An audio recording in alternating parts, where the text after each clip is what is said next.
So once you've spent kind of time, energy, and effort designing some of these surprise and delight moments, how do we turn those super happy customers into advocates, right? Into those raving fans? Well, this is where systemizing asking for testimonials, systemizing the creation of case studies, things like that is going to be really useful for you.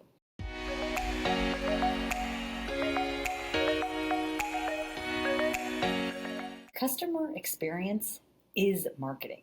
Happy clients don't just stay longer, they refer others.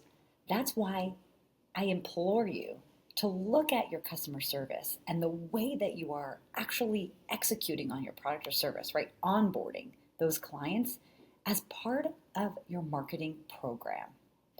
The truth is, word of mouth marketing generates 2 times more sales than paid ads. That's by a study done by McKinsey. And referred customers have a 37% higher retention rate. That was from a study put out by Deloitte. So this is real. These statistics are real. They affect our revenue. And it's something that marketing can influence tremendously, right? The delivery of our product or service, the customer service aspect of our business, marketing can help a lot with that, right? And so I'm going to talk to you about a couple ways that we can implement really dialed in marketing programs as part of our delight and advocate stages of our 24/7 marketing flywheel. So for the past couple of weeks, we've been working through each of the 6 stages of the 24/7 marketing flywheel.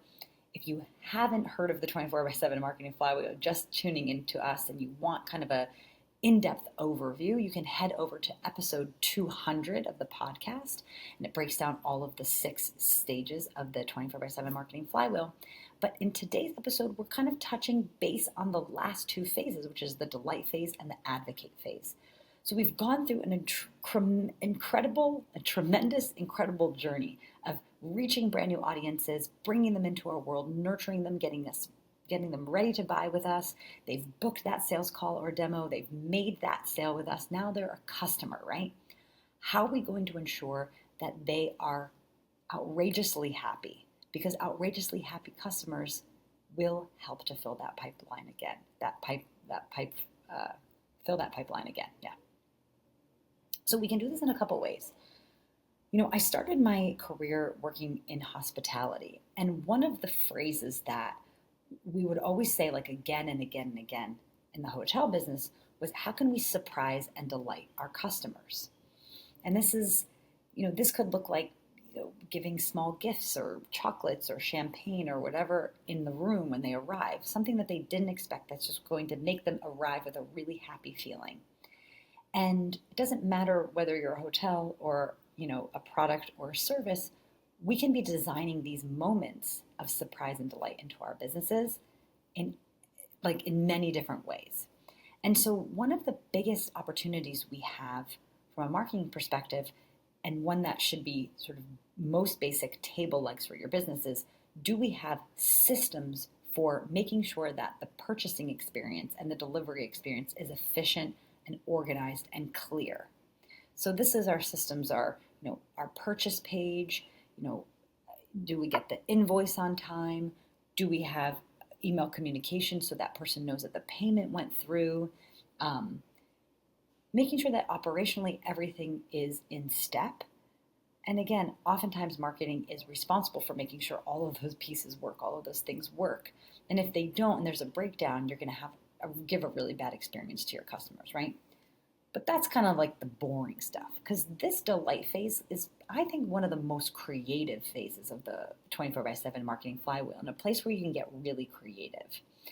And there's tons of things that you can do for a very low cost that's really going to stand out, right? So digitally, you could be, sending, follow-up notes or tips or tricks or something that relates to your product or service as an email.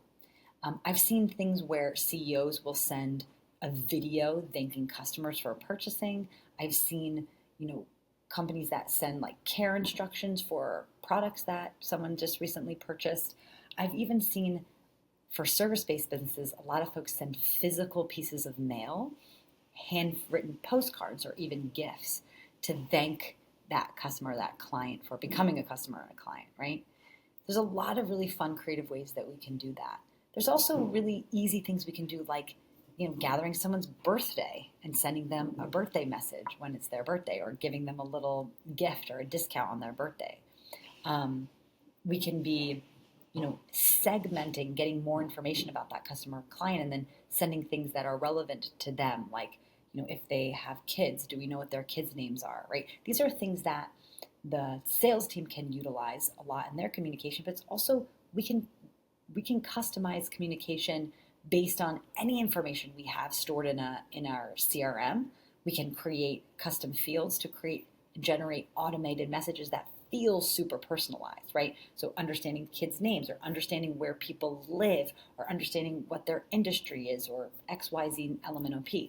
These are small little things that we can be doing to implement into our communication throughout the year that's going to feel really special and really personalized to folks, right? So once you've spent kind of time, energy, and effort designing some of these surprise and delight moments, how do we turn those super happy customers into advocates, right? Into those raving fans? Well, this is where systemizing asking for testimonials, systemizing the creation of case studies, things like that, is going to be really useful for you. And this could be automated emails. This could be just having like a really dialed in process for someone in the marketing team or the sales team to pick up the phone and check in with clients or customers and asking them to kind of give their feedback. You could ask them to fill out surveys and then give them a small reward for doing so. You can ask them to leave a testimonial and give them a small reward for doing so, right? Not because you're bribing people, but because you're respecting their time. And the more that we just have this system baked into what we're already doing, we kind of look at it from an operations perspective as part of the onboarding process, we're going to be getting a lot more of those referrals and those testimonials simply because we're asking consistently. What most businesses do is at random points of the year, they say, oh, we don't have any like recent testimonials. We don't have any case studies. And then it becomes like a quarterly goal and everyone puts their focus into it, which, it's important to do, but it could be taking your time away from other important quarterly rocks you could be focusing on because you just don't have the systems in place, right? We could be putting great systems in place and simply setting and forgetting it, right? So we want to be asking for this content so we can then repurpose it. We can use it as credibility builders. We can use it as social content. There's so many things that we can do. One piece of the puzzle, though, I want to mention is, it's not enough to just like ask for a testimonial. It's not enough to ask for a case study. Obviously, case study is more in depth, but let's look at a testimonial or a review. The way that we ask the question is really important, because we want to be able to extract information from our happy customers that are going to point to the really important marketing communication that we want to be sharing, right? So how can we if we ask people to fill out a questionnaire or survey, right? How are we structuring the questions of that questionnaire or survey that's going to match, the pain points or the objections of our prospects? If we can get real life testimonials and the words of the happy customers that are going to be handling the objections, right, or the resistance that our prospects would have on the beginning of the process, that's going to serve us even more than just asking for a testimonial, right? So the more that we can guide our happy customers or clients in filling this out, and that could be as simple as just making sure that the question is structured in a way that makes that person, that individual, answer in a way that's going to be more useful, right? For you, for the marketing team, for content creation. So in what ways are you surprising and delighting your customers and clients? Do you have any ways that you are just putting a smile on their face in a way that they did not expect?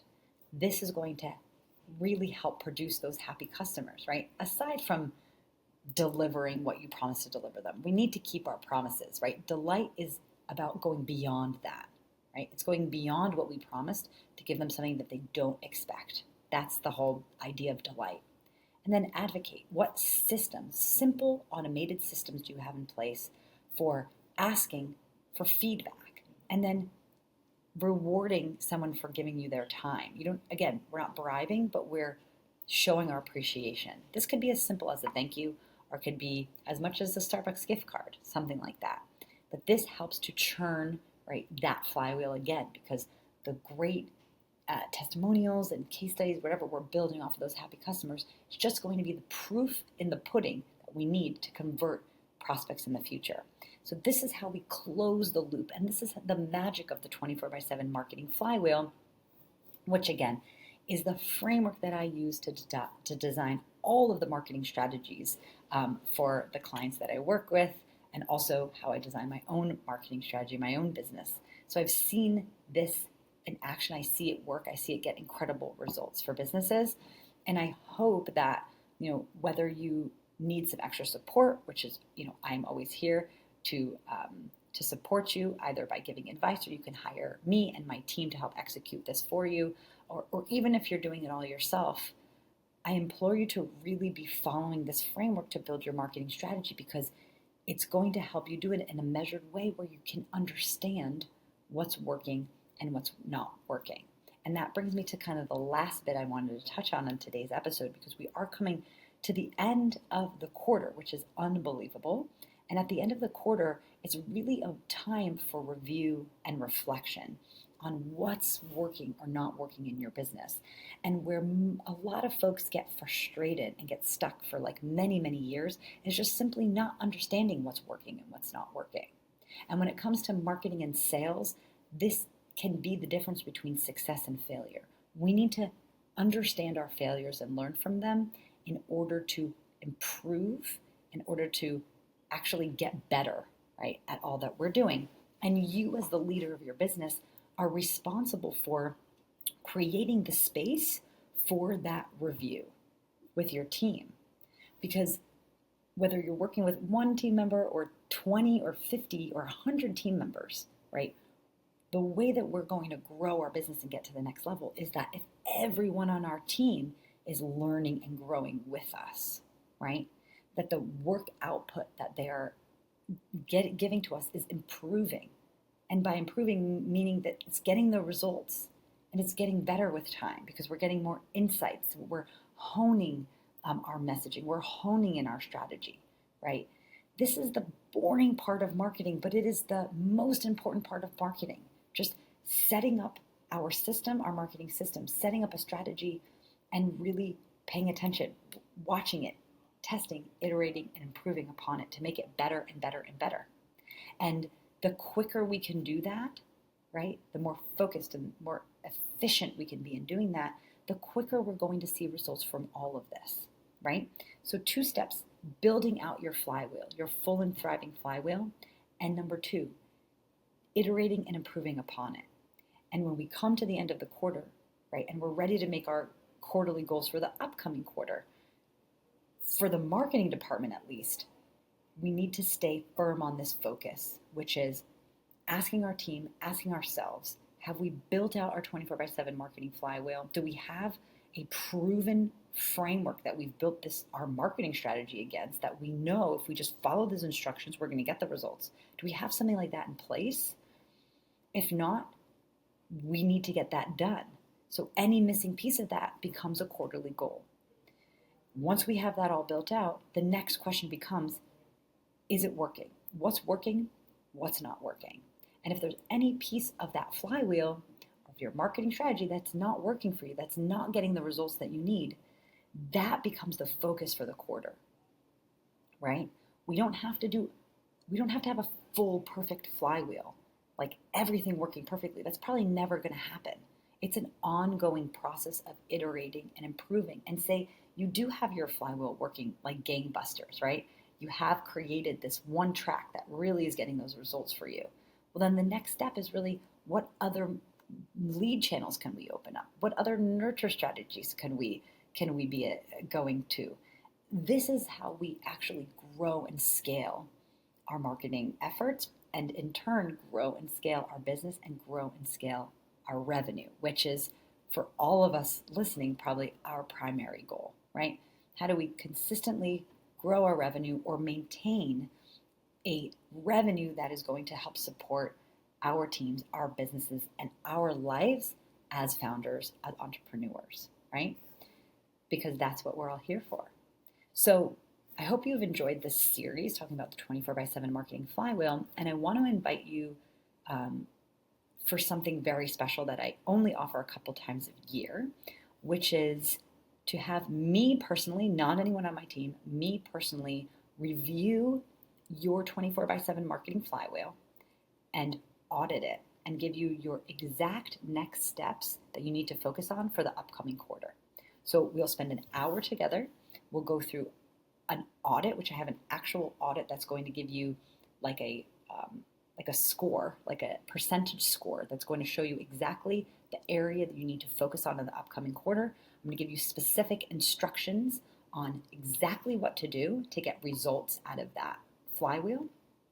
And then I also can help find really affordable and vetted folks to help execute any piece where you may need a little bit more support. So if that sounds interesting to you, you can head over to uglyventures.com/audit. So UGLIVENTORES.com/audit. And you can set up an audit with me. I only open my calendar a couple days out of the month to be able to do this, to work with a handful of founders for free to audit your marketing strategy, your 24/7 marketing flywheel, to make sure that you get on the right path to have real success in the upcoming quarter, right? Test, iterate, improve. So I'm here to help you. Go to uglyventures.com/audit. Otherwise, I'll see you back here next week for another dose of marketing education. See you then.